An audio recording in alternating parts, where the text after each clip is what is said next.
এই নাও কুটনি। গতবারে হয়েছিল আংটি, এবারে কানের। তুই এইভাবে করে কি করে জানলি কানের? এরপরের ভিডিও হচ্ছে আমার কুটনি বৌদি। আমার কুটনি বৌদি খুবই কুটনি, কিন্তু তার মন খুব ভালো, কিন্তু পরিবার খুব ভালো করে সামলায়, কিন্তু রান্না বান্না থেকে কুটনো কাটা থেকে সব কিছু, ইচ অ্যান্ড এভরিথিং, মানে এমন কোনো কাজ নেই যে কুটনি করতে পারে না। কুটনি হলেও ওর মধ্যেকার যে গুণ তা অনেক মানুষের মধ্যে, এখনকার দিনের অনেক মানুষের মধ্যে থাকে না। তো কুটনি যেভাবে আসার পর আমার বিশেষ করে আমার আর দাদার ভাবনা চিন্তা বদলায়, যে টাকা জমাতে হবে, টাকা জমিয়ে নিজের একটা বাড়ি করতে হবে। তো এই সমস্ত ভাবনা চিন্তা কিন্তু কুটনির থেকে পাওয়া।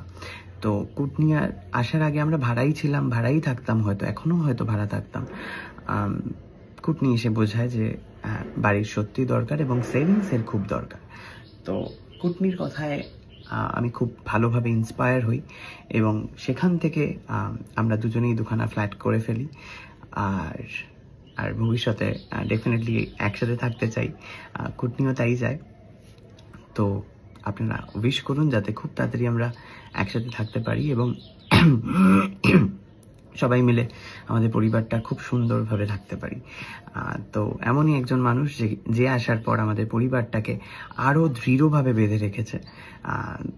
আর অনেকেই বলেন তোমরা আলাদা কেন থাকো, তার কারণ যেই সময় আমরা ফ্ল্যাট কিনেছি সেই সময় 3 BHK এর ক্ষমতা সত্যিই ছিল না, বা আমাদের দুজনের টাকা মিলালেও 3 BHK হতো না। তো সেই জন্যই দুখানা ফ্ল্যাট কেনা, এবং দুখানা ফ্ল্যাট কিনে আমরা এরকমভাবেই, ওখানে আমি এখানে, এরকমভাবে থেকেছি এতদিন। এবারে আশা করি তোমাদের ভালোবাসা সেটা মিটতে চলেছে। নেক্সট কুটনির কাছে গিয়ে দেখা হচ্ছে। ওকে, কুটনিকে দাঁড় করিয়ে রেখেছি আমি। ওমা তুই জানিস? ব্লগ দেখে কুটনি বেরিয়েছে গাড়ি দাঁড় করিয়ে। এই নাও কুটনি। গতবারে হয়েছিল আংটি, এবারে কানের। তুই এইভাবে করে কি করে জানলি কানের? পছন্দ হয়েছে তোমার? কুটনি তো কুটনি, কিন্তু আমার চোখের মধ্যে নাকের মধ্যে ঢুকিয়ে দে ফোনটা। পছন্দ হয়েছে কিনা বল আগে। বা ভীষণ সুন্দর। সবই কি একই ডায়েসে ফেলে করেছিস? না, এটা অন্য ডায়েস, তোরটা। এরকমই দেখলাম আমি ট্রেলার। প্রচন্ড শরীর, একটা ট্রাইঅ্যাঙ্গেল। প্রচন্ডই শরীর খারাপ। কেন, কি হয়েছে? ঠান্ডা লেগেছে। Happy women's day.